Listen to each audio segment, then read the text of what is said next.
On va aller plus loin avec mon invité Caroline Cayeux. Bonsoir. Vous êtes Bonsoir. maire Les Républicains de Beauvais et présidente de la Fédération des villes de France. Pour vous, très clairement, quelle est la priorité? L'emploi et ramener la République dans ses quartiers. Ça veut dire quoi, ramener la République? Ça veut dire ramener des services, ramener une écoute, ramener de l'éducation, ramener de la culture, du sport. Et donc c'est une politique transversale qu'il faut mener sur tous les fronts. Et là où tellement de jeunes aujourd'hui sont déconnectés. En particulier de l'emploi. Alors l'une des promesses d'Emmanuel Macron, c'est de permettre aux entreprises de créer des emplois francs, c'est-à-dire quand ils embaucheront des jeunes des quartiers, de leur donner une subvention. Donc ça veut dire qu'il va falloir mettre de l'argent. Vous avez rencontré le président de la République ce midi. Est-ce qu'il s'est engagé à mettre de l'argent sur ça?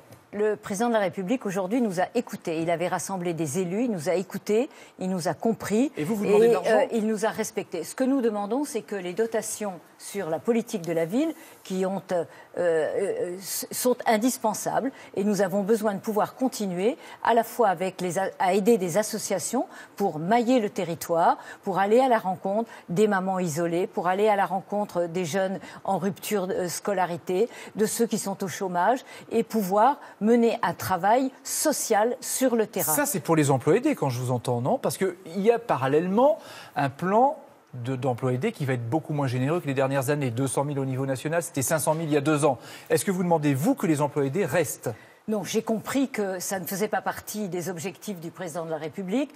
Cela aurait pu rendre service dans un certain nombre de cas, par exemple pour des associations à but très social, Emmaüs par exemple, mais aussi quelquefois pour mettre le pied à l'étrier de quelques personnes loin de l'emploi. Mais soyons positifs et pragmatiques, regardons l'avenir et donnons leur chance aux mesures du président de la République. Le climat de confiance ce matin était formidable, on s'est tout dit, le président avait posé les questions et des mesures ont été décidées. Est-ce que vous pensez qu'en aidant financièrement les entreprises, en leur donnant des subventions si elles embauchent des jeunes des quartiers, ça va relancer l'emploi vraiment dans les quartiers? Je crois que ce qui est important, c'est de donner une chance à ces jeunes qui sont dans les quartiers. Oui, mais est-ce que vous pensez que ça réussira? Est-ce que vous pensez que ça marchera? Écoutez, il faut se donner les moyens d'essayer. Et moi, je suis concrète et je pense que tout doit être fait pour permettre à ces jeunes qui vous disent « j'habite dans un quartier, on ne m'embauche pas, je n'ai pas de réponse ». Même certains ont quelquefois Bac+3, Bac+5 et ne trouvent pas de travail. Parce qu'il y a une image des quartiers aussi qui est peut-être dévalorisée.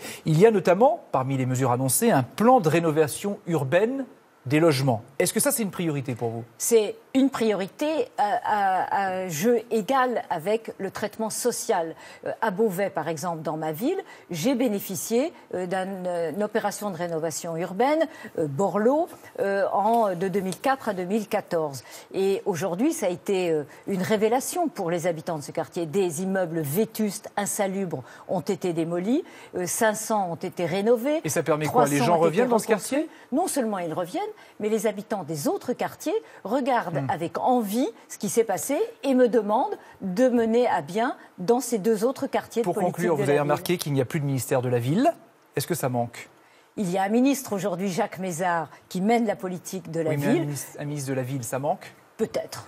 Peut-être. Pourquoi? Ça permettrait quoi? Parce que c'est une responsabilité transversale. Donc il manque peut-être un secrétaire d'État aux côtés de Jacques Mézard. Merci Caroline Cayeux d'être venue sur notre plateau ce soir.